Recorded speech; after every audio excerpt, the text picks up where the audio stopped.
Hola queridos amigos y hermanos que nos ven en este estudio de la lección de Escuela Sabática. Un cariñoso saludo para todos ustedes. Una vez más nos disponemos a hacer el estudio de la segunda lección de este trimestre titulada En medio de los candeleros. Antes de abrir la palabra de Dios, te invito a que junto conmigo hagas una oración. Oremos. Padre maravilloso que estás en el cielo, alabamos tu nombre en esta hora, Señor, porque a partir de tu palabra estamos convencidos de que tú ministras a tu iglesia e intercedes por cada uno de nosotros. Gracias por la obra que estás realizando en nuestras vidas, porque cada día tratas de perfeccionar nuestro carácter a partir de tu amor y de la obra de tu Espíritu Santo en nosotros. Te invitamos en este estudio a que te quedes en nuestra vida, que te quedes en nuestra mente y que el análisis de tu palabra pueda traer grandes bendiciones espirituales para nosotros y para tu iglesia en general. Porque todo lo pedimos en el nombre de Jesús. Amén. Muy bien, mis queridos. El texto básico de estudio de esta semana se encontraba en el libro de Apocalipsis, el capítulo 2, el versículo 7. La palabra de Dios en la primera parte de ese versículo dice: el que tiene oído, oiga lo que el Espíritu dice a las iglesias. Es interesante notar que el propósito de las parábolas, de acuerdo al libro de San Mateo, era revelar de parte de Dios los misterios del reino al pueblo escogido de Dios. Sin embargo, decía Jesús que no todo el mundo podía entenderlas, porque aún teniendo oídos y ojos, no podían ni ver ni escuchar los misterios que estaban escondidos en las palabras. El libro del Apocalipsis, en términos generales, es como una serie de parábolas frente a las cuales el Espíritu Santo apela a la iglesia para que utilicemos y afinemos nuestros sentidos. Millones de personas tratan de entender la palabra de Dios sin el Espíritu Santo. Y eso los lleva a laberintos científicos y aún a expresiones que rayan tal vez en la misma locura. Desdibujan de esa forma el énfasis profético y vivo de la palabra de Dios. De esta manera, esta apelación del Espíritu Santo es de entrada un llamado a la iglesia a pedir el discernimiento espiritual para poder disfrutar las reflexiones que hay en el libro del Apocalipsis para nosotros. El que tiene oído, oiga lo que el Espíritu dice a las iglesias. Es el llamado de Dios para nuestra vida. Permitirle al Señor que los mensajes que parecen letras muertas, que parecen sin sentido, cobren vida en nuestra propia experiencia personal. Ahora bien, el tema central de la lección de esta semana es notar cómo el Señor Jesús se encuentra en medio del lugar santo, ministrando por su iglesia, en medio de los candeleros. Hay un mensaje permanente de Dios para su pueblo y para su iglesia. Y vamos a concentrar el estudio esta semana en el libro de Apocalipsis, el capítulo 1, desde el versículo 9 hasta el versículo 20. Y el capítulo 2 desde el versículo 1 hasta el versículo 7. Vamos a notar en primer lugar el versículo 9. Dice la palabra de Dios: yo, Juan, vuestro hermano y compañero en la tribulación, en el reino y en la perseverancia de Jesucristo, estaba en la isla llamada Patmos por causa de la palabra de Dios y del testimonio de Jesucristo. Los análisis históricos y antropológicos permiten constatar que el libro del Apocalipsis fue escrito alrededor del año 95 después de Cristo. Para aquel entonces estaba llegando a su fin el reinado de Domiciano. Era el inicio de una gran presión y una gran crisis de persecución a la iglesia cristiana primitiva en el Imperio Romano. Ya antes Nerón había perseguido a la iglesia en la mitad del siglo I, pero esa persecución fue más producto del capricho personal de este emperador diabólico en contra de los cristianos. para finales del siglo I, se estaba gestando, por el contrario, una primera forma de persecución a los cristianos por su fe, por sus valores, por sus creencias. Domiciano, al parecer, había reactivado la adoración al emperador en todos los rincones del Imperio Romano, de tal forma que estas exigencias civiles chocaban directamente con la fe cristiana y empezaba a generarle problemas a la iglesia.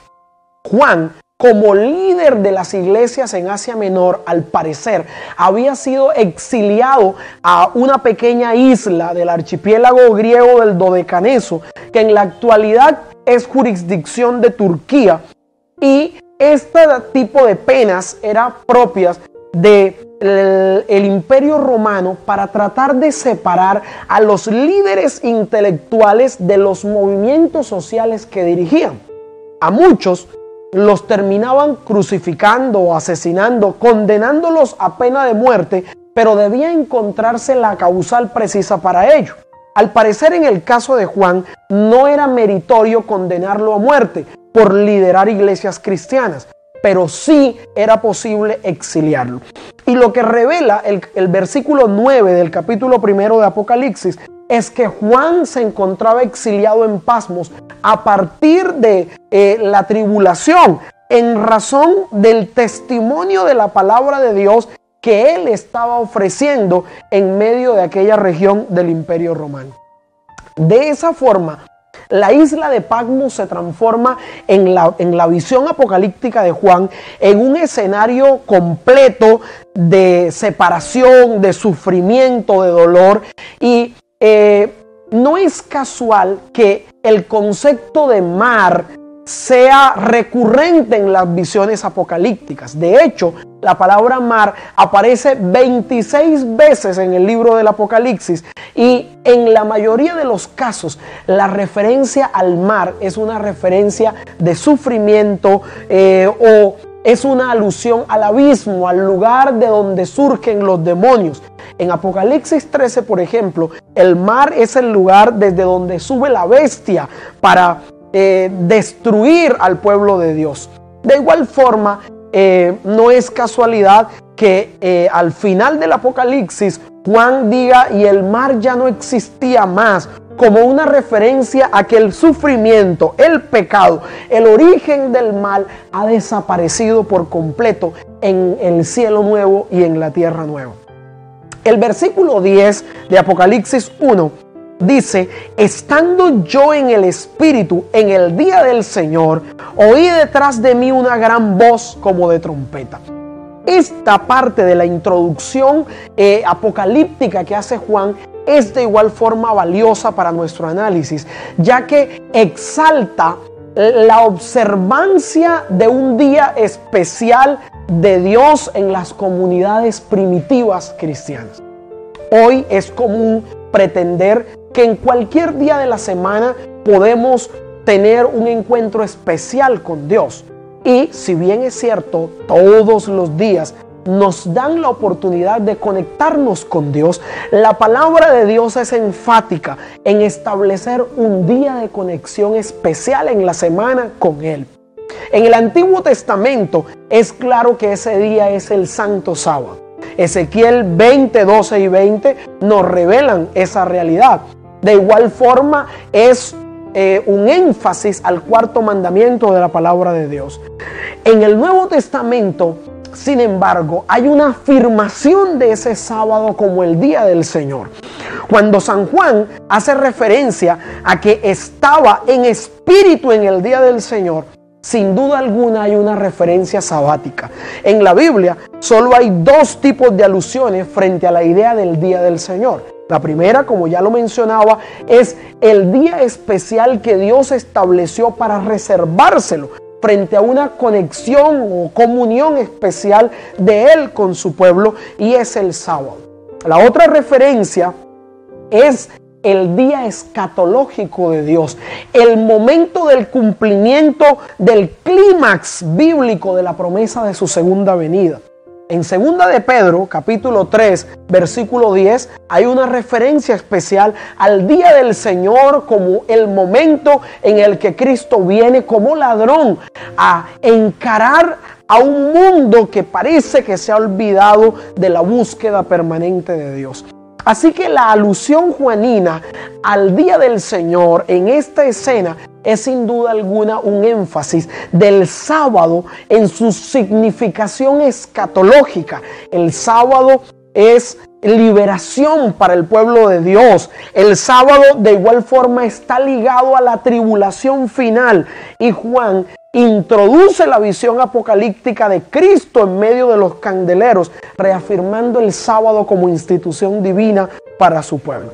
Bien, el versículo 11 del capítulo 1 continúa la idea del texto anterior. Oí detrás de mí una gran voz como de trompeta que decía: yo soy el alfa y la omega, el primero y el último. Escribe en un libro lo que ves y envíalo a las 7 iglesias que están en Asia: a Éfeso, Esmirna, Pérgamo, Tiatira, Sardis, Filadelfia y la Odisea. Lo que ocurre en la escena a partir de ese momento es una descripción que hace Juan de ese Cristo que se le presenta en la escena. Y todas las alusiones que hay en dicha descripción hacen referencia a características o descripciones de Dios en el Antiguo Testamento. El Hijo del Hombre es el título favorito de Cristo en la Biblia. Es su identificación con la raza humana. Pero además de eso, aparece Cristo semejante a uno que tenía el cabello blanco como la nieve y como la lana blanca, y es sin duda alguna una referencia a la descripción que hay del Padre en el capítulo 7 de Daniel. De igual forma, aparece el pecho ceñido con un cinto de oro. Aparecen los pies como bronce pulido. Aparecen de igual forma la voz como estruendo de muchas aguas, que es propia de la voz del Dios en el libro de Ezequiel.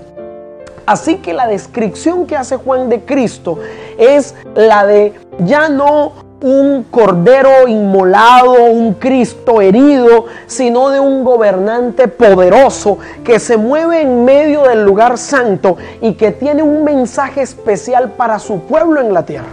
Este Cristo poderoso ahora comienza a decirle a Juan: escribe lo que te voy a mostrar y envíalo a mis iglesias en la tierra. Estos mensajes a las iglesias se convierten entonces en la clave y el centro de la primera visión que aparece en el libro del Apocalipsis y que abarca desde el capítulo 2 hasta el capítulo 3 de este libro. Ahora bien, los mensajes a las 7 iglesias en el Apocalipsis tienen 3 tipos de aplicación. En primer lugar, una aplicación histórica. Los mensajes de Apocalipsis 2 y 3 tienen un cumplimiento histórico preciso en primer lugar para las 7 iglesias del Asia Menor que estaban viviendo una crisis tanto externa como interna y que necesitaban un mensaje de esperanza de parte de Dios, ya que no tenían, entre otros, a su líder Juan con ellos. Cristo le va a decir a las iglesias: tranquilos, yo sigo con ustedes. Así que esta aplicación histórica va a ser crucial para comprender el mensaje de Apocalipsis 2 y 3. Las iglesias leyeron este mensaje como un todo reconfortante que reavivó la vida espiritual de las iglesias en el Asia Menor. El segundo tipo de aplicación es la aplicación universal. Si bien hay una aplicación específica para las iglesias del Asia Menor, las epístolas que aparecen para cada una de estas iglesias tienen una aplicación para toda la iglesia cristiana a lo largo de la historia. Así como las cartas de San Pablo a los tesalonicenses, a los colosenses, a los corintios, tuvieron una aplicación histórica precisa para estas iglesias, pero siguen teniendo un significado para la iglesia de nuestro tiempo. Las cartas a las iglesias del Apocalipsis tienen también una aplicación universal para nosotros e implican por ende un mensaje espiritual para la iglesia del tiempo del fin. Finalmente, estos mensajes tienen una aplicación profética. Los mensajes a las 7 iglesias revelan, entre otros, un avance histórico de la iglesia cristiana desde el siglo I hasta la segunda venida de Cristo. Revelan la crisis del cristianismo, la apostasía, la reforma y el reavivamiento y el levantamiento final de un pueblo al que Cristo llama a que cumpla una misión profética final. En ese contexto aparece el primero de los 7 mensajes a las iglesias, y es el mensaje a la iglesia de Éfeso. La iglesia de Éfeso va a ser la primera de las 7 iglesias de Asia Menor en recibir el mensaje de parte de Jesús a través del apóstol Juan.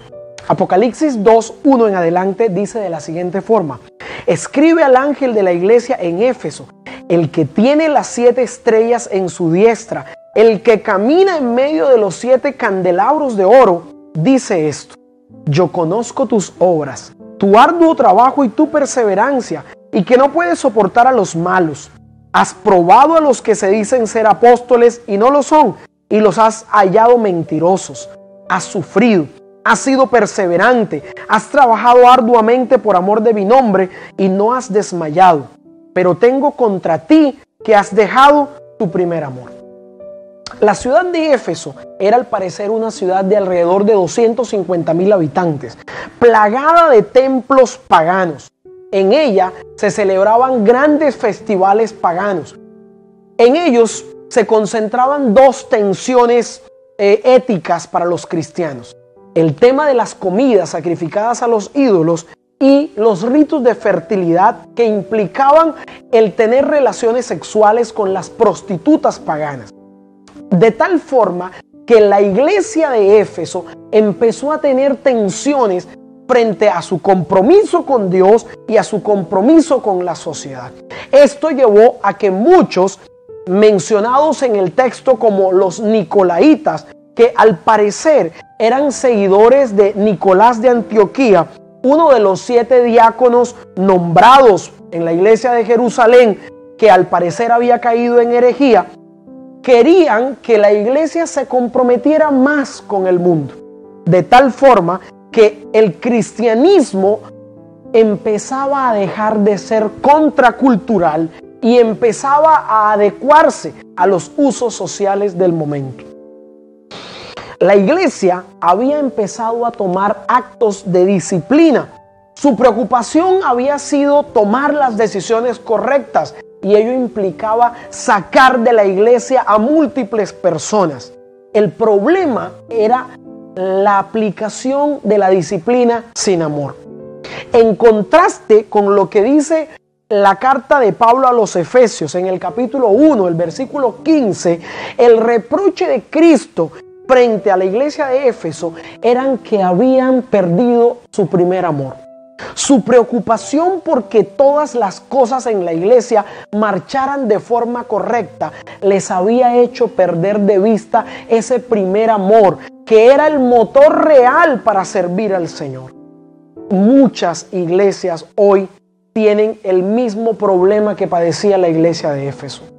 Queremos que las cosas marchen bien, pero en ocasiones, como líderes, nos olvidamos de que el único método posible para llamar del error a las prácticas sagradas es a través del amor. Que la disciplina en nuestras iglesias no sea a espaldas del amor del evangelio. El amor como llamado es el único que puede ayudar a la iglesia a superar sus problemas internos y tener una vida de caminata con el Señor. La promesa final de Cristo para la iglesia de Éfeso es: al vencedor le daré a comer del árbol de la vida que está en medio del paraíso. La invitación de Cristo para Éfeso y su promesa es la misma invitación para nosotros hoy, queridos hermanos. Hay un cielo nuevo, una tierra nueva, un árbol de la vida esperando para ti y para mí. El Señor puede darte la victoria. Entrégale tu corazón al Señor. Permite que Cristo renueve su amor en tu vida y en mi vida. Y entonces, como la iglesia de Éfeso, caminaremos de la mano con aquel que se mueve en medio de los candelabros de oro y que intercede por ti y por mí. Que el Señor te bendiga.